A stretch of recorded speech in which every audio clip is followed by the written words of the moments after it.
اما بعد فقد قال الله تعالى في كتابه الكريم والفرقان المجيد بسم الله الرحمن الرحيم ان الله اصطفاك وطهرك واصطفاك على النساء العالمين. درود پڑھیے محمد و آل محمد.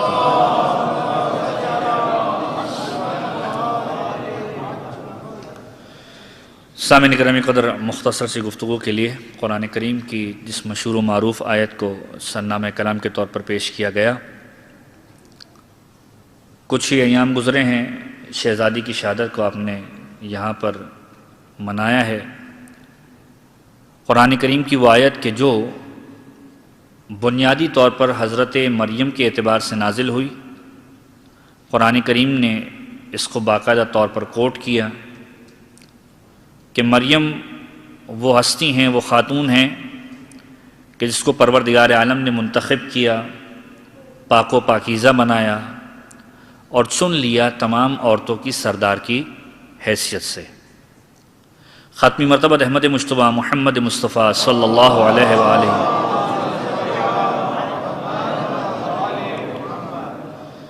کی بارگاہ میں جب کوئی شخص آیا اور ایک مرتبہ سوال کیا کہ پیغمبر خدا، کائنات میں بہترین عورت کون ہے؟ ختمی مرتبہ نے مخاطب ہو کر ایک جملہ کہا کہ کائنات کے اندر 4 خواتین ایسی ہیں کہ جن کو پروردگار عالم نے خاص طور پر منتخب کیا ہوا ہے.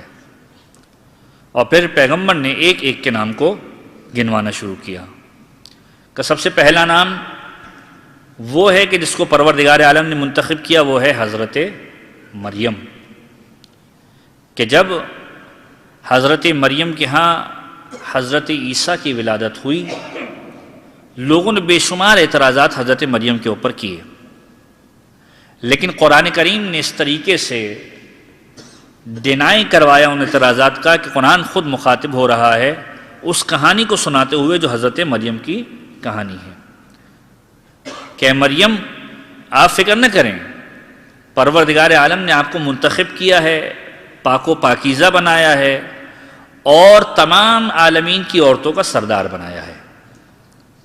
اور پھر پیغمبر مخاطب ہوئے کہ ایک وہ مریم ہے کہ جو مادر عیسیٰ ہیں کہ جس کو پروردگار عالم نے منتخب کیا. دوسری ہستی حضرت آسیہ بنت مزاحم، فرعون کی زوجہ، وہ بیوی کہ جس نے اپنی زندگی کے اندر فرعون کے اعتبار سے تکالیف ہی دیکھی ہیں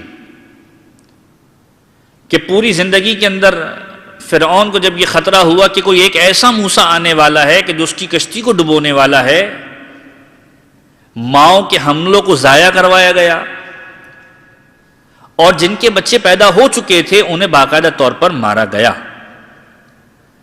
کہ دوسری وہ عورت ہے کہ جو حضرت آسیہ ہے کہ جو فرعون کی زوجہ ہے کہ جس نے فرعون جیسے شخص کے ساتھ زندگی کو گزارا بھی اور ایمان کے دائرے میں رہ کر گزارا. اور پھر فرمایا کہ تیسری وہ خاتون ہے کہ جس کو پروردگار عالم نے خاص مقام عطا کیا ہے اپنی بارگاہ کے اندر. وہ کون ہے؟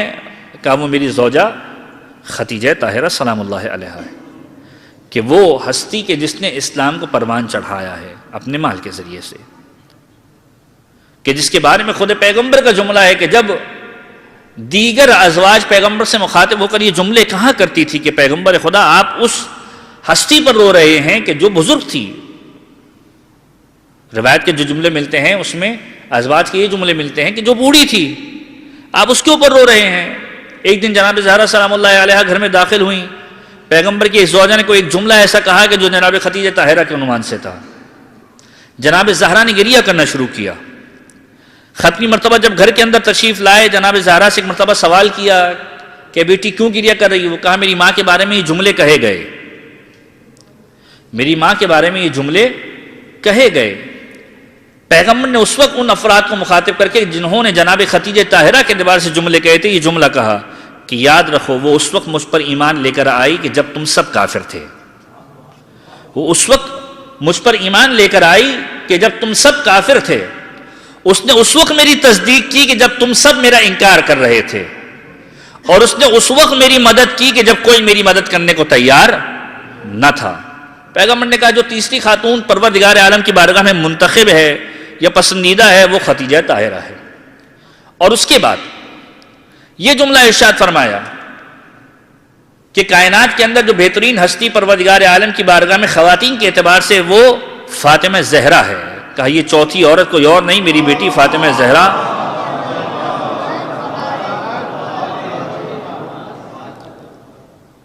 تو سوال کرنے والے نے سوال کیا کہ پیغمبر خدا آپ نے 4 خواتین کا نام لیا، مریم کے اعتبار سے آپ نے قرآن کی آیت کریم کا کبھی تذکرہ کیا۔ پیغمبر نے کہا کہ ان چاروں کے اندر جو سب سے فضیلت رکھنے والی ہے وہ کوئی اور نہیں، میری بیٹی فاطمہ زہرا ہے۔ کہ پیغمبر خدا کیا خاصیت ہے؟ کہ خاصیت قرآن کی آیت وہی آیت کہ جو مریم کے لیے میں نے کہی تھی۔ اب پیغمبر یہ جملہ ارشاد فرما رہے کہ وہی آیت کہ جو میں نے مریم کے لیے کہی تھی کہ ان اللہ اصطفیٰ کے وطہرہ کے واصطفیٰ کے علی النساء العالمین، کہ مریم پروردگار نے آپ کو منتخب کیا، آپ کو پاک و پاکیزہ بنایا اور عورتوں کا سردار بنایا۔ ایک مرتبہ پیغمبر مخاطب ہو کر کہتے ہیں مریم کو اس کے زمانے کی عورتوں کا سردار بنایا تھا، فاطمہ کو تمام جہانوں کی، تمام کائنات کی، تمام زمانوں کی عورتوں کو سردار بنا دیا کہ زندگی میں جتنی عورتیں گزری ہیں، چاہے مریم کے زمانے کے اندر اتری ہوں، چاہے خود مریم ہو، چاہے آسیہ ہو، چاہے ختیجہ ہو، اگر عورتوں کی کوئی سردار ہے تو فاطمہ زہرا سلام اللہ علیہا۔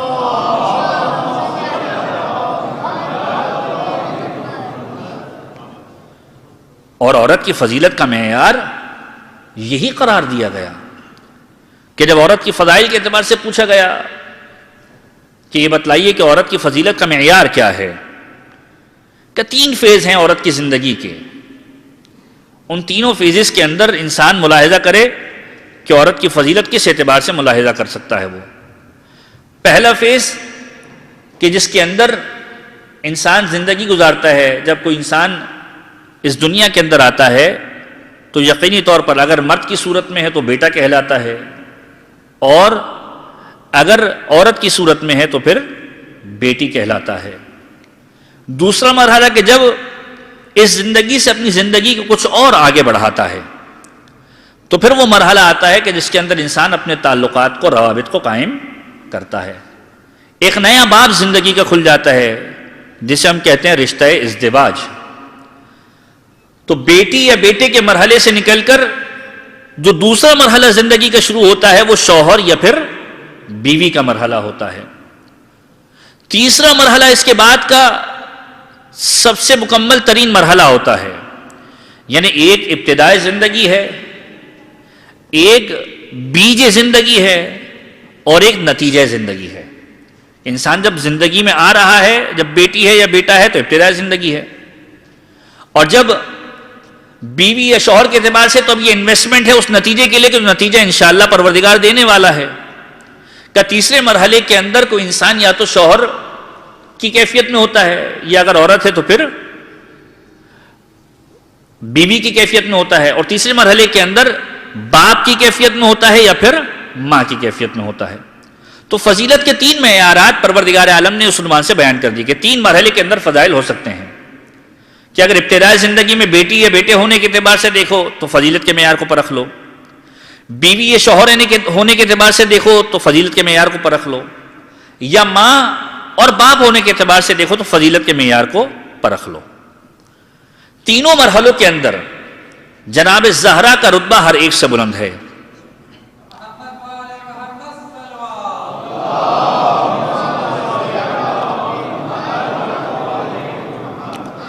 تینوں مراحل کے اندر جناب زہرا کا رتبہ سب سے زیادہ بلند ہے۔ حوا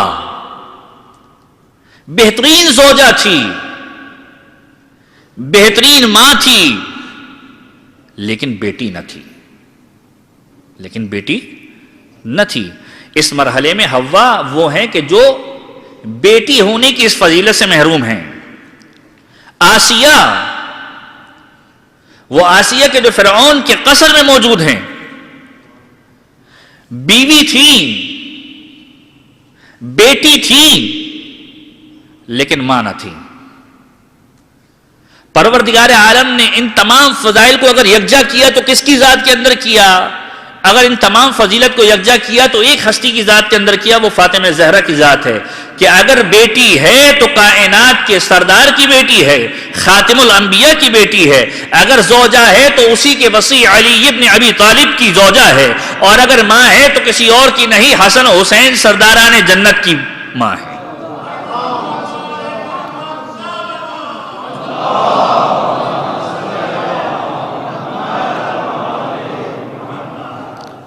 لیکن یاد رکھیے کہ ایک پہلو شہزادی کی زندگی کے اندر بھی تشنا رہ گیا کہ فضیلت کے تینوں معیارات شہزادی کو حاصل ہوئے ہیں۔ یہیں سے شہزادی کی پہلی فضیلت جناب زینب سلام اللہ علیہا کی پہلی فضیلت کو میں آپ کے سامنے عرض کر رہا ہوں۔ یہ تینوں مراحل شہزادی فاطمہ زہرا سلام اللہ علیہا کی زندگی کے اندر پروردگار عالم نے یکجا کی کہ اگر بیٹی ہے تو کائنات کے سردار کی، خاتم الانبیاء کی بیٹی ہے، اگر زوجہ ہے تو کس کی ہے؟ علی مرتضیٰ کی زوجہ ہے، اگر ماں ہے تو حسن حسین کی ماں ہے۔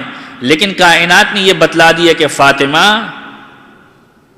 ان تمام مراتب کے باوجود ایک بہن نہیں ہے، اسی لیے ایک ایسی بیٹی ہونی چاہیے کہ جو ان تمام چیزوں کا مصداق ہو، کہ اگر بہن ہو تو حسن حسین جیسے کی بہن ہو، بہن ہو تو حسن حسین کی بہن ہو۔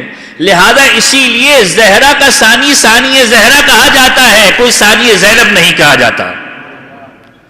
جناب زہرا کا ثانی اس لیے کہا جاتا ہے کہ تکمیل زن کے تمام مراحل زینب کبریٰ کی ذات کے اندر پروردگار عالم نے یکجا کر دیے، کہ بیٹی بھی ہے تو کس کی ہے؟ علی کی بیٹی ہے، فاطمہ کی بیٹی ہے، زوجہ ہے تو عبداللہ ابن جعفر طیار کی زوجہ ہے، ماں ہے تو اون و محمد کی ماں ہے، اور اگر بہن ہے تو حسن حسین کی بہن ہے۔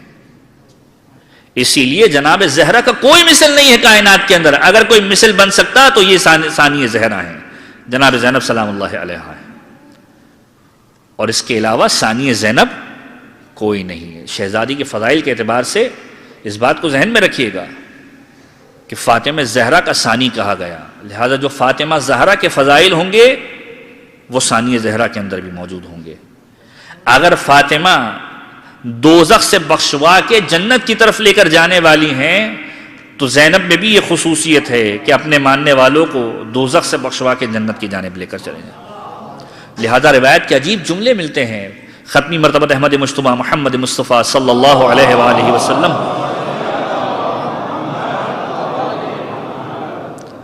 یہ فرماتے ہیں کہ جب جناب زینب سلام اللہ علیہ کی ولادت ہوئی، روایتیں مختلف ہیں، کچھ روایتیں ماہ شعبان کے اعتبار سے بیان کی جاتی ہیں، کچھ روایتیں جمادی الاول کے اعتبار سے بیان کی جاتی ہیں۔ علی ای حال 5 سن ہجری یا 6 سن ہجری جب جناب زینب سلام اللہ علیہ کی ولادت ہوئی، روایت کے جملے ہیں پیغمبر ختمی مرتبہ آئے ہیں شہزادی کے گھر کے اندر، بچی کو آغوش میں لیا ہے، بچی کو آغوش میں لینے کے بعد ایک مرتبہ سر کا بوسہ دیا ہے، چہرے کا بوسہ دیا ہے، پھر روایت کہتی ہے کہ شہزادی کے ہاتھوں کا بوسہ لیا ہے، اور ہاتھوں کا بوسہ لینے کے بعد ایک مرتبہ پیغمبر خدا نے گریہ کرنا شروع کر دیا۔ منتخب التواریخ اور معالی السبتین کے اندر یہ روایت درج ہے، گریہ کرنا شروع کر دیا۔ جناب زہرا نے سوال کیا، بابا کیا وجہ ہے کہ آپ میری اس بیٹی کو محبت کرتے ہوئے، پیار کرتے ہوئے گریہ کر رہے ہیں؟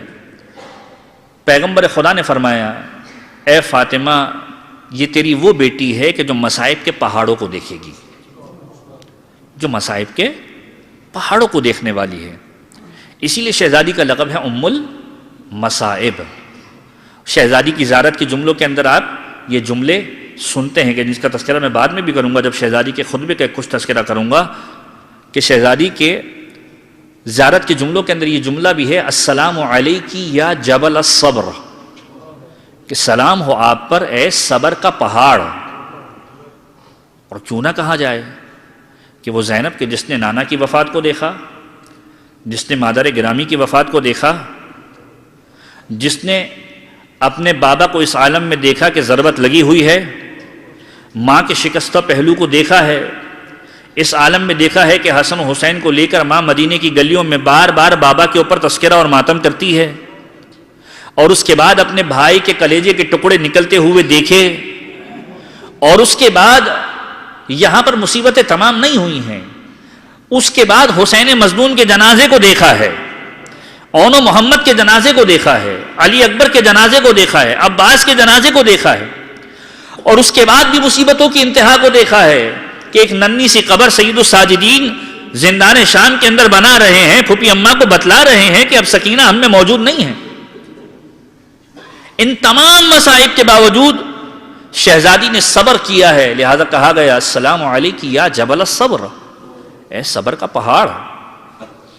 وہ زینب کہ جس کے بارے میں پیغمبر خدا فرما رہے ہیں، کس سے فرما رہے ہیں؟ جناب زہرا سلام اللہ علیہا سے، کہ تیری یہ وہ بیٹی ہے کہ جو مصائب کے پہاڑ کو دیکھے گی، جس پر دن رات مصائب ڈھائے جائیں گے، جو یہ برداشت کرتی رہے گی۔ اور اس کے بعد پیغمبر نے جملہ کہا اجر کے اعتبار سے کہ جو بھی اس زینب کے غم میں ایک آنسو بہائے گا، پروردگار عالم اسے اس کے بھائیوں کو جتنا اجر دینے والا ہے اس کے رونے پر اجر دے گا۔ جو زینب پہ روئے گا اس کو پروردگار عالم اجر عنایت کرنے والا ہے۔ اور پروردگار عالم نے ہر چیز کے اندر کوئی نہ کوئی اٹریکشن رکھی ہے۔ آپ ذرا غور کیجئے، یہ اہل بیت کا ذکر، اس کے اندر اٹریکشن ہے۔ خود پیغمبر فرماتے ہیں زینوا مجالسکم بذکر علی ابن ابی طالب۔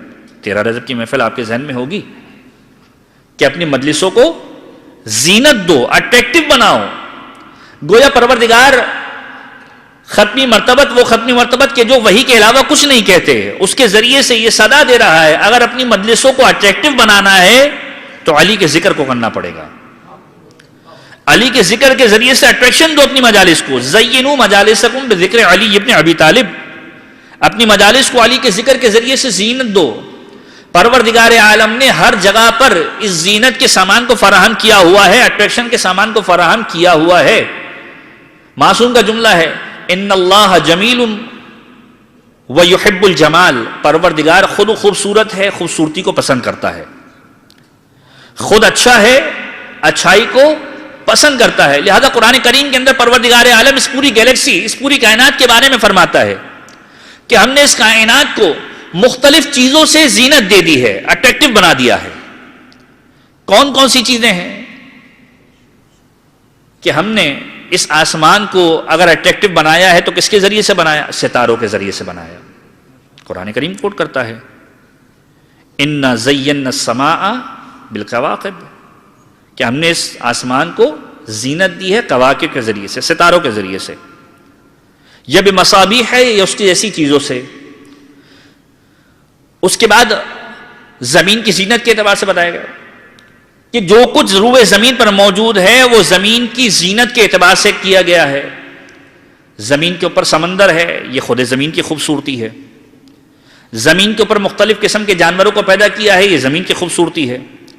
کائنات کے اندر آپ کوئی ملا، کوئی معیار طے کر لیجئے زینت کا، اٹریکٹیوٹی کا، کہ پروردگار عالم نے ہر چیز کے اندر کوئی نہ کوئی چیز پوشیدہ رکھی ہے کہ اس کے ذریعے سے انسان اس کی جانب اٹریکٹ ہو جائے۔ سمندر ہے تو سمندر کے اندر مخلوقات کو رکھا گیا ہے، مختلف انواع کی مچھلیاں آپ دیکھتے ہیں، ایسی چیزیں کہ جو کبھی آنکھوں نے دیکھی نہیں ہوتی ہیں، کبھی گمان نہیں کی ہوتی ہیں۔ تو یہ پروردگار عالم نے اپنا نظام بنایا ہے کہ ہر چیز کے اندر کوئی نہ کوئی اٹریکشن رکھی، حتیٰ کہ خود انسانوں کے اندر بھی کلر کے اعتبار سے، جسامت کے اعتبار سے، اخلاق کے اعتبار سے اٹریکشن کے مختلف درجات معین کیے ہیں، اگرچہ کہ پروردگار کی بارگاہ میں اٹریکشن کا معیار یہ نہیں ہے۔ ان اکرمکم عند اللہ اتقاکم، پروردگار کی بارگاہ میں وہ معزز ہے، وہ اٹریکٹیو ہے کہ جو پروردگار کی بارگاہ میں تقوی کے ساتھ جائے۔ خداوند عالم کی بارگاہ میں نہ گورا ہونا کسی خصوصیت کا حامل ہے، نہ کالا ہونا کسی عیب کا کوئی گواہی دیتا ہے۔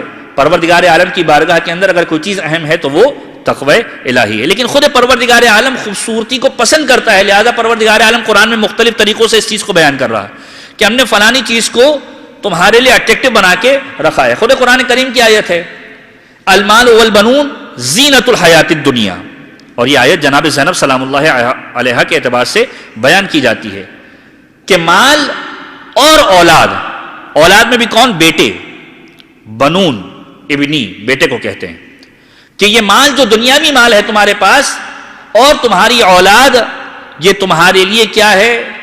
دنیاوی مال و متاع ہے۔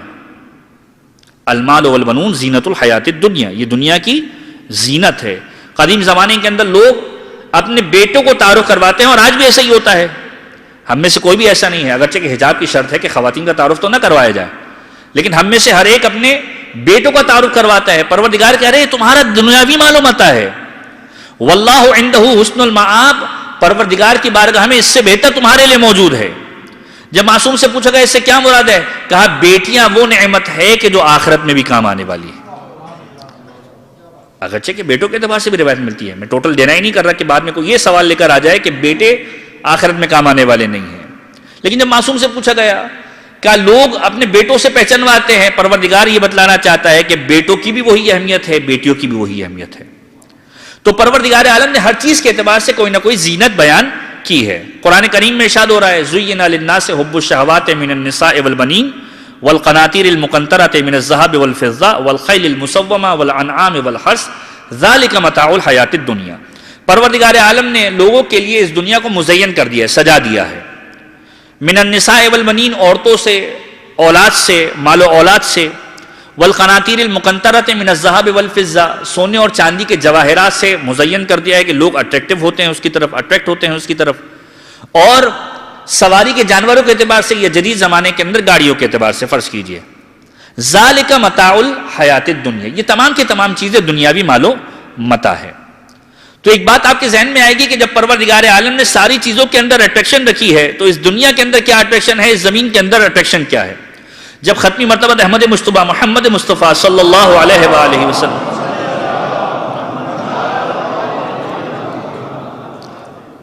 کہ جب پروردگار نے قاعدہ کلیہ بنا دیا کہ ہر چیز کے اندر کوئی نہ کوئی اٹریکشن ہے، پیغمبر کی بارگاہ میں ایک شخص آیا اور ایک مرتبہ سوال کیا کہ یا رسول اللہ ما ہوا زینت الارض، زمین کی زینت کیا ہے، زمین کی سجاوٹ کیا ہے. پیغمبر نے ارشاد فرمایا زینت الارض الرجال، زینت الارض الرجال، اس زمین کی زینت کیا ہے، جو افراد اس زمین پر گھومتے ہیں وہ اس زمین کی زینت ہے، جو مرد اس زمین پر گھومتے ہیں وہ اس زمین کی زینت ہے. ایک مرتبہ پھر سوال کیا ما ہوا زینت الرجال، پیغمبر خدا یہ بتلائیے کہ مردوں کی یا ان رجالوں کی زینت کیا ہے. پیغمبر نے ایک جملہ کہا زینت الرجال علی بن ابی طالب،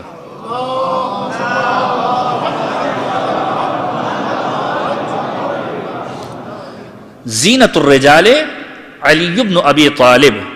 اور اس کے بعد پھر سوال کیا پیغمبر خدا یہ بتلائیے کہ ما ہوا زینت علی، علی کی زینت کیا ہے. ایک مرتبہ کہا زینب زینت علی، زینب علی کی زینت ہے، زینب علی کی زینت ہے. اسی لیے نام کے اندر ہی یہ بتلا رہا ہے زین و اب، باپ کی زینت. لہذا انسان کے ذہن میں آ جائے جو جو علی کی خصوصیت ہے اس کی زینت زینب کبریٰ سلام اللہ علیہا ہے.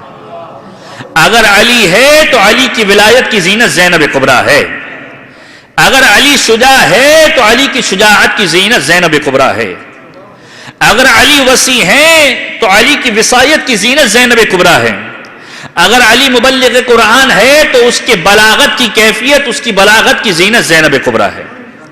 انسان ذہن میں رکھے کہ زینب کبریٰ کوئی معمولی ہستی نہیں ہے. پروردگار عالم نے اس پوری کائنات کے اندر زینت کے معیار کو مقرر کیا ہے. زمین کی زینت لوگوں کو بنایا ہے، لوگوں کی زینت علی کو بنایا ہے، علی کی زینت زینب کبریٰ کو بنایا ہے. تو زینب کبریٰ کو فراموش نہ کرے. تو دو خصوصیت آپ نے جناب زینب سلام اللہ علیہ کی ملاحظہ کی کہ ایک باپ کی زینت اور ایک تکمیل زنے. تمام عورتوں کے اندر جو تکمیل کا معیار ہے، بیٹی ہونے کے اعتبار سے، ماں ہونے کے اعتبار سے، بیوی ہونے کے اعتبار سے اور بہن ہونے کے اعتبار سے. شہزادی کی تیسری فضیلت بھی ہے، شہزادی کو کہا جاتا ہے عقیلہ بنی ہاشم، عقیلہ بنی ہاشم. اب یہاں پر دو چیز میں آپ کے سامنے عرض کروں. جو لوگ عربی لغت کے اعتبار سے شغف رکھتے ہیں، لفظ کے اعتبار سے عاقل اور عقیل ان دونوں کے معنی کے اندر فرق ہے. جس طریقے سے دو الفاظ کے اندر فرق ہے، ایک ہے عالی اور ایک ہے علی. عالی کہتے ہیں بلند کرنے والے کو، علی اسے کہتے ہیں جو بلند ہو. بلند کرنے والا کبھی بلند کرتا ہے کبھی بلند نہیں کرتا. علی وہ ہے کہ جو ہمیشہ بلند رہتا ہے. علی وہ ہے جو ہمیشہ بلند رہتا ہے. اس کے لیے ٹرمینالوجی استعمال ہوتی ہے. ایک ہے فاعل اور ایک ہے صفت مشبہہ. عاقل. اب ذرا غور کیجئے کہ اگر کسی ایسے خاندان کی بات ہو رہی ہو کہ جس کے اندر احمق بھی گزرے ہوں تو شاید بات زیادہ واضح ہو جاتی ہے کہ احمقوں کے خاندان کے اندر کوئی ایک عاقل آ گیا، لیکن وہ خاندان کہ جو بنو ہاشم کا خاندان ہے اس کے اندر تو ہر ایک عاقل ہے، اس کے اندر تو ہر ایک ہاشم ہے، ہر ایک شجاع ہے، ہر ایک عقل کے اس معیار کے اوپر ہے کہ جس کو عام لوگ میچ نہیں کر سکتے. اور اس خاندان کے اندر جناب زینب کا لقب قرار پا رہا ہے عقیلہ بنی ہاشم. تو دو الفاظ ہیں، دو ٹرمینالوجی، ایک فاعل اور ایک صفت مشبہہ. فاعل کسے کہتے ہیں؟ کام کرنے والے کو. مثلا میرے سامنے اگر بہت ساری فرض کیجئے حشرات الارض چل رہے ہیں، میں انہیں مار دوں آپ کے سامنے تو آپ مجھے کہیں گے ضارب، مارنے والا. لیکن اگر فرض کیجئے یہاں سے میں نکل جاؤں تو پھر آپ مجھے وہاں پر یہ نہیں کہیں گے کہ یہ مارنے والا ہے. مارنے والا اس وقت تک تھا کہ جب تک میں حشرات کو مار رہا تھا. جب میں نے کام انجام دے دیا میری یہ صفت ختم ہو گئی. اب ممکن ہے میں کوئی اور کام انجام دوں، آپ مجھے کسی اور صفت سے نواز دیں. صفت مشبہہ کہ جو عقیلہ یا عقیل، یہ اسے کہتے ہیں کہ جو بیٹھا ہو تب بھی ایسا ہی ہو، لیٹا ہو تب بھی ایسا ہی ہو، ہر حالت میں ایک جیسا ہو. شریف باہر نکلے تب بھی شریف کہلائے، گھر میں رہے تب بھی شریف کہلائے. میں کسی حکمران کی بات نہیں کر رہا. باہر نکلے تب بھی شریف کہلائے، گھر میں رہے تب بھی شریف کہلائے. عقیلہ بنی ہاشم عقل کے اس معیار کے اوپر ہے کہ مصیبتوں کا پہاڑ اگر عاقل پر ٹوٹ جاتا تو شکوہ لب پر آ جاتا. یہ عقیلہ بنی ہاشم ہے کہ کربلا کا واقعہ سرزد ہو گیا، شام کے زندان کے اندر سکینہ گزر گئی، ان تمام مصیبتوں کے پہاڑ کے باوجود شہزادی ایک جملہ کہتے ہوئے نظر آتی ہے، ما رأیت الا جمیلا، میں نے کچھ نہیں دیکھا، جو کچھ دیکھا بہت بہتر دیکھا. یہ عقیلہ بنی ہاشم ہے کہ اس مرحلے پر ہے کہ مصیبتوں کا کم یا زیادہ ہونا شہزادی کے اعتبار سے کوئی میٹر نہیں کرتا. شہزادی کی چوتھی فضیلت کیا ہے؟ شہزادی کی چوتھی فضیلت یہ ہے کہ شہزادی وہ ہستی ہیں کہ جو خطبے کی حافظ ہیں. خطبے کی حافظ ہیں. آپ سوال کریں گے شہزادی نے خطبات بہت دیے ہیں، یقیناً خطبات بہت دیے ہیں، لیکن میں کسی اور خطبے کی بات کر رہا ہوں. خطبہ فدق جو جناب زہرا سلام اللہ علیہا نے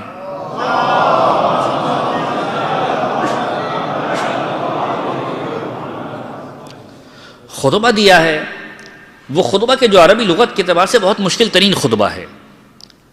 امام النحو بھی اگر کوئی ہو، نحو کا قابل ترین شخص بھی کوئی ہو، اگر خطبہ فدق کو اٹھا کے عربی کو تلاوت کرنا شروع کرے آسانی سے سمجھ نہیں سکتا ہے. جناب زہرا نے اس خطبے کو دیا ہے، پریپریشن کے ساتھ نہیں دیا ہے. معصوم وہ ہوتا ہے جو بغیر تیاری کے خطبہ دیتا ہے، کیونکہ علم کا مالک ہوتا ہے. اور اس خطبے کو دینے کے بعد وہ کام انجام دیا ہے جو نہ پیغمبر کے دور میں ہوا، نہ مولا کائنات نے پیغمبر کے دور میں جنگوں کے درمیان کیا. اور وہ کیا کام کیا شہزادی فاطمہ نے، شہزادی زہرا نے کام یہ کیا کہ ایک خطبے سے مومن اور منافق کے فرق کو بتلا دیا. ایک خطبے سے اس لبادے کو ہٹوا دیا کہ جو منافق کے چہروں پر تھا، اور اس خطبے کی اگر کوئی حافظہ ہے لکھ کر نہیں اپنے دماغ کے اعتبار سے جناب زینب سلام اللہ علیہا نے پہنچایا ہے. حافظہ خطبہ فدق، خطبہ جو جناب زہرا سلام اللہ علیہا نے پہنچایا ہے، وہ خطبہ ہم تک پہنچایا جناب زینب سلام اللہ علیہا نے. معصومین کے خطبے آپ کے اذہان کے اندر محفوظ ہوں گے.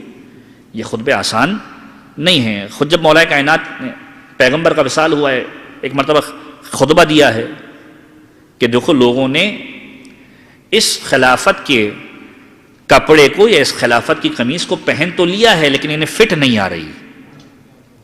پہن تو لیا ہے لیکن ان کے اوپر جج نہیں کر رہی. یہی قمیض انہیں پریشان کرتی رہے گی. خطبہ شخصیہ کے اندر مولانا نے اس کا تذکرہ کیا ہے. تو معصوم وہ ہے کہ جو بغیر پریپریشن کے خطبہ دے رہا ہے، اور اس خطبے کو حفظ کیا ہے جناب زینب سلام اللہ علیہا نے۔ اور اس کے بعد جناب زینب کی ایک اور فضیلت یہ ہے، سورہ یاسین کی آپ تلاوت کرتے ہیں، پروردگار عالم نے اس کائنات کے نظام کو اس کے اندر بتلایا ہے، لَلشَّمْسُ تَجْرِی لِمُسْتَقَرٍّ لَہَا ذَلِکَ تَقْدِیرُ الْعَزِیزِ الْعَلِیمِ، کہ سورج اپنے مدار کے اندر گھوم رہا ہے، اپنے سرکل کے اندر گھوم رہا ہے۔ یہ پروردگار عالم کی علم کے اعتبار سے بھی ہے، اس کی عزت کے اعتبار سے بھی ہے، جو اس نے اس کے لیے معیار مقرر کیا ہے۔ وَالْقَمَرَ قَدَّرْنَاهُ مَنَازِلَ حَتَّى عَادَ كَالْعُرْجُونِ الْقَدِيمِ، چاند اپنے مدار میں رہتا ہے، کبھی گھٹتا ہے کبھی بڑھتا ہے، یہاں تک کہ کبھی اتنا گھٹ جاتا ہے کہ اس سوکھی ہوئی شاخ کے مانند ہو جاتا ہے جو کھجور کی سوکھی ہوئی شاخ ہوتی ہے۔ اور اس کے بعد یہ جملہ کہا وَلَلَّيْلُ سَابِقُ النَّهَارِ، نہ دن رات کے اوپر سبقت لے کر جاتا ہے، نہ رات دن کے اوپر سبقت لے کے جاتی ہے۔ تو پروردگار عالم نے یہاں پر قانون بتلا دیا کہ سورج اور قمر، چاند اور سورج کے دونوں کے اپنے معیارات مقرر ہیں، دونوں اپنے اپنے راستوں پر چلنے والے ہیں، نہ سورج تجاوز کرتا ہے نہ چاند تجاوز کرتا ہے۔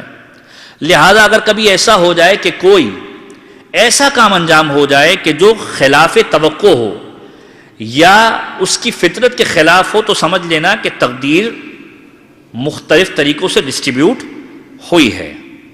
اب ذہن میں رکھیے، سورج اپنے مدار میں گھوم رہا ہے، سورج نکلنے والا نہیں ہے، سورج مشرق سے نکلتا ہے، مغرب سے نہیں نکلے گا۔ جس دن مغرب سے نکلے گا تو اس کا مطلب یہ ہے کہ یہاں پر کوئی خلل واقع ہوا ہے۔ تاریخ اٹھا کر دیکھیے کہ سورج کتنی مرتبہ پلٹایا گیا ہے، سورج کتنی مرتبہ پلٹایا گیا ہے۔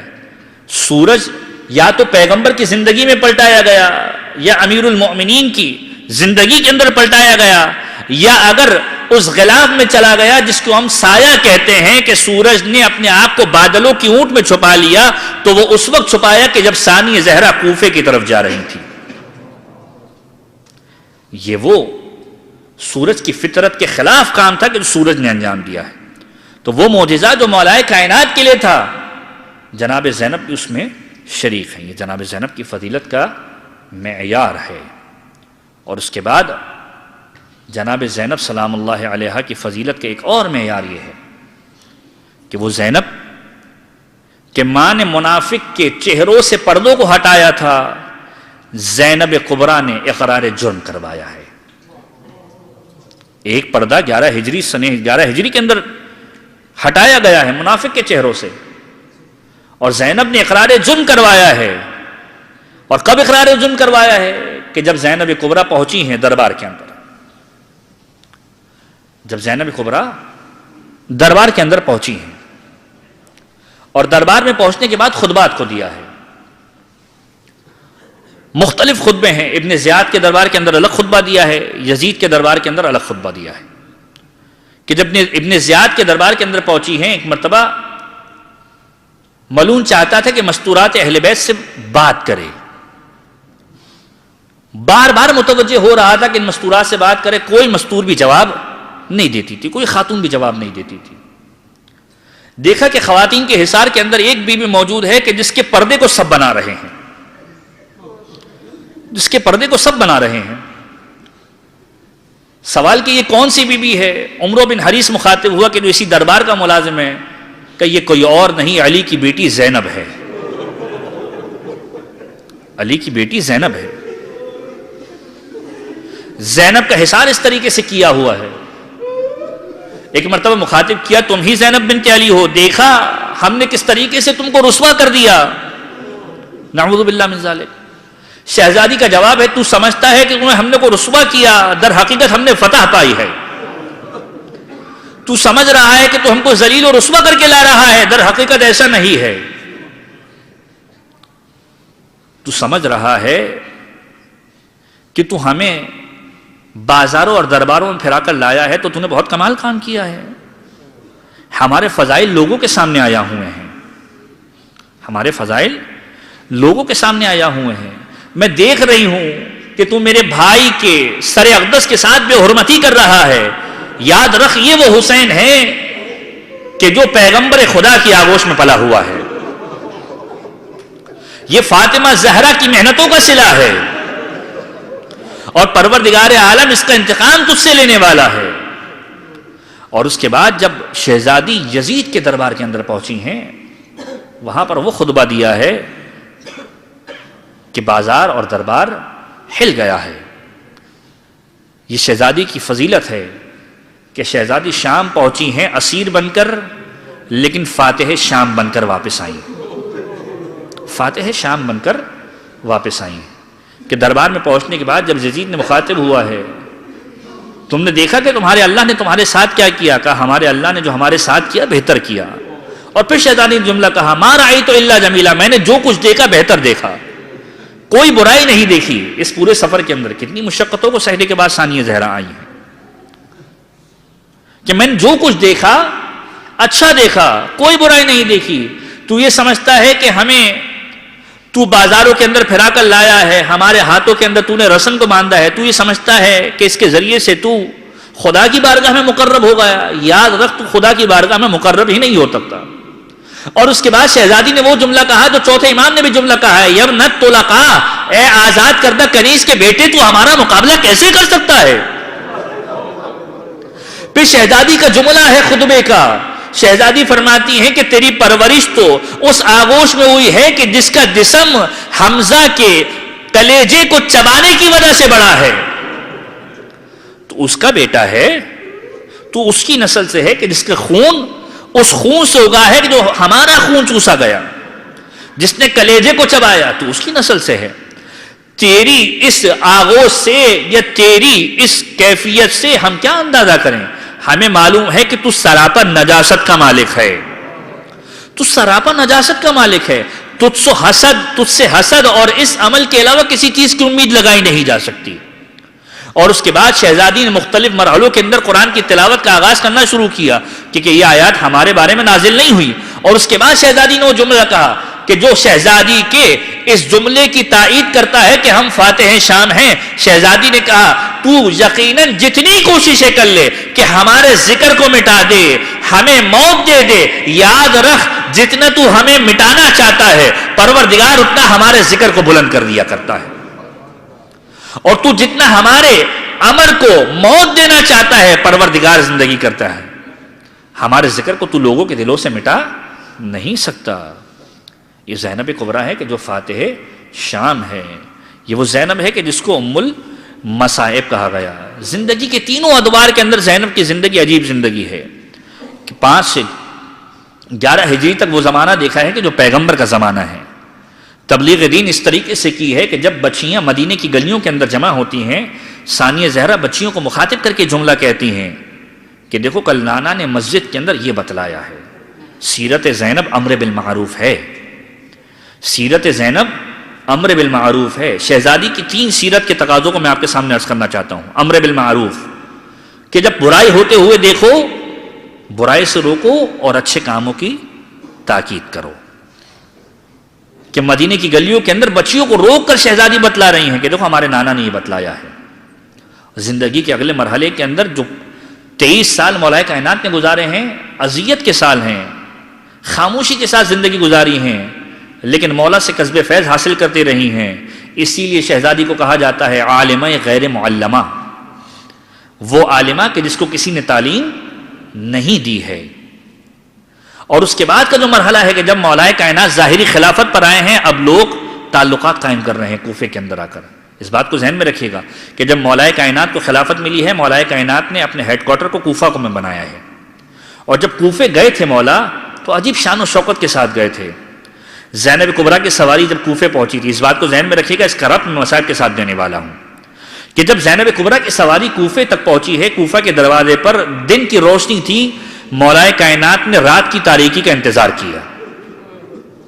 رات کی تاریکی کا انتظار کیا. اور جب رات کی تاریکی ہو گئی پھر سواری کو لے کر کوفے کے اندر داخل ہوئے. شہزادی نے سوال کیا بابا کیا وجہ ہے؟ کیا زینب نہیں چاہتا سورج کی روشنی کے اندر کوئی تیرے چہرے کی طرف نگاہ کر لے، کوئی تیرے چہرے کی طرف نگاہ کر لے. وہ زینب کے جو امر بالمعروف کرتی ہوئی نظر آ رہی. یہ وہ زینب ہے کہ جس نے دوسری سیرت کی بنیاد رکھی ہے کہ جب زندان شام سے رہائی ملی ہے کسی چیز کا تقاضا نہیں کیا ہے. یزید نے کہا کہ کھانے کے لیے سامان بھیج دیتا ہوں، پانی نہیں ملا پانی سے شراب کر دیتا ہوں. زینب نے کہا ہم بھوکے ضرور ہیں لیکن یاد رکھو کھانے کے بھوکے نہیں ہیں، پانی کے پیاسے نہیں ہیں. اگر ہم پیاسے ہیں تو اپنے بھائی کے اوپر ماتم کرنے کے پیاسے ہیں. سنت زینب ہے عزاداری، سنت زینب ہے عزاداری. یہ وہ بی بی ہے کہ جس کو ام المصائب کہا جاتا ہے.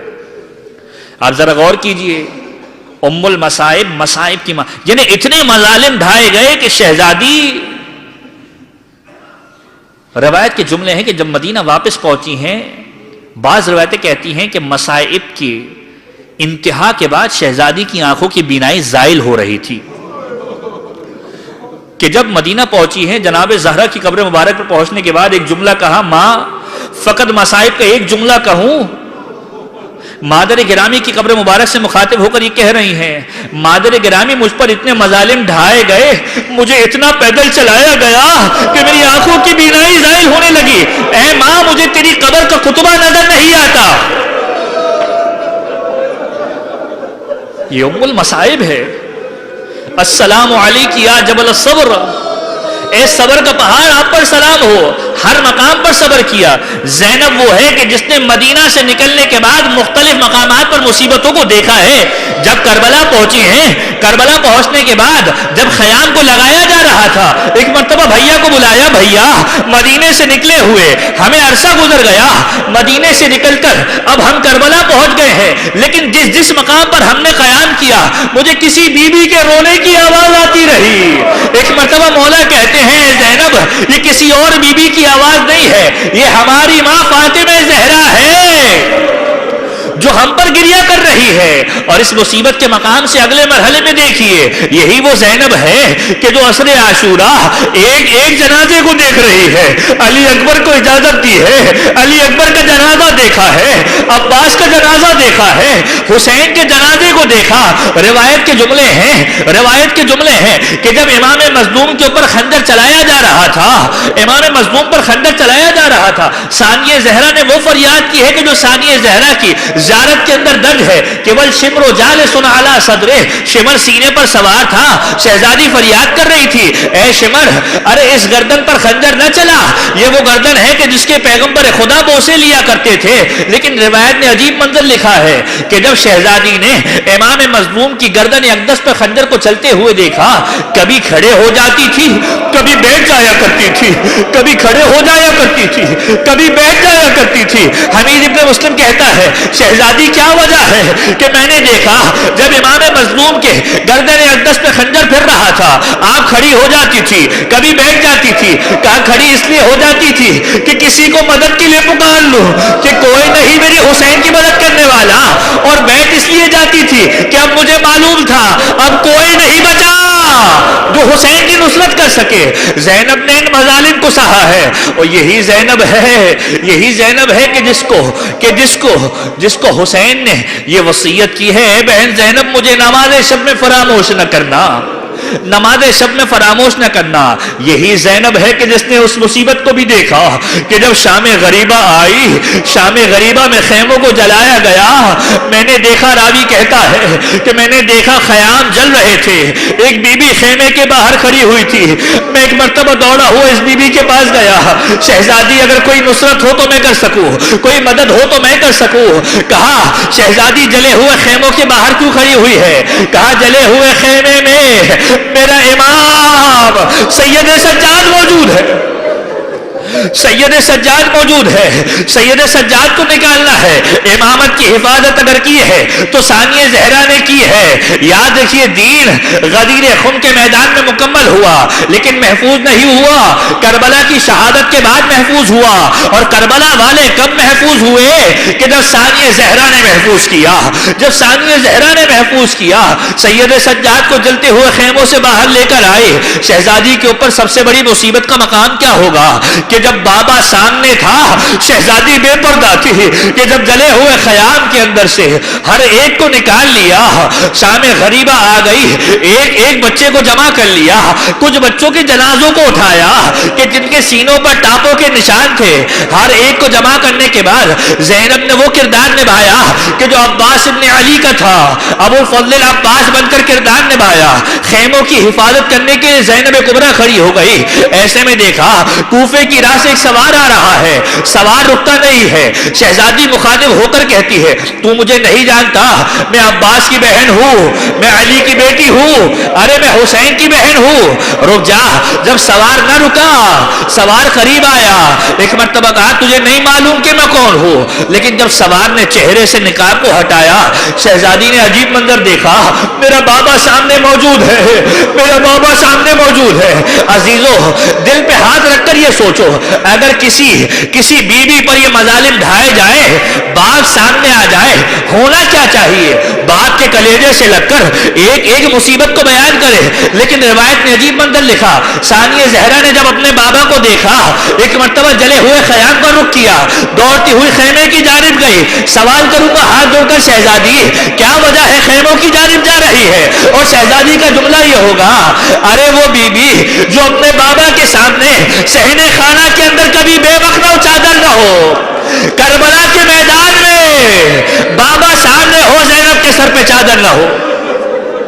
ثانیہ زہرا کی مصیبت یہاں پر تمام نہیں ہوئی، اب مصیبت کے اگلے مرحلے آ رہے ہیں، اب مصیبت اور بڑھتی جا رہی ہے کہ جب کوفہ کی راہ سے گزارا جا رہا ہے، دن کی روشنی ہے، ایک مرتبہ فضہ کو مخاطب کر کے کہتی ہیں فضہ دعا کرو پروردگار مجھے موت دے دے، پروردگار مجھے موت دے دے۔ عجیب روایت ہے، جب جناب فضہ نے مخاطب ہو کر یہ جملہ کہا شہزادی کربلا میں زیادہ مصیبت پڑی تھی، وہاں آپ نے موت کی دعا نہ کی، یہ کوفہ کی راہ میں دعا کیوں مانگی جا رہی ہے؟ ایک مرتبہ شہزادی جملہ کہہ رہی ہے، اب سن سکے تو اس جملے کو سنیے، میں اس جملے سے ربط کر رہا ہوں جو میں نے پہلے عرض کیا کہ شہزادی کوفے کی شہزادی بن کر آئی ہے، کس طریقے سے کوفے میں داخل ہوئی ہے۔ شہزادی کا جملہ یہ ہے، اے فضہ کربلا میں اس لیے دعا نہ مانگی، کربلا میں مجھے کوئی پہچانتا نہ تھا، یہ وہ کوفہ ہے کہ جس کوفہ میں مجھے ہر ایک پہچانتا ہے، اسی کوفے کی شہزادی بن کے گزری ہوں۔ اور مصیبت کی انتہا تو یہ ہے کہ جب کوفہ کے دروازے پر پہنچے،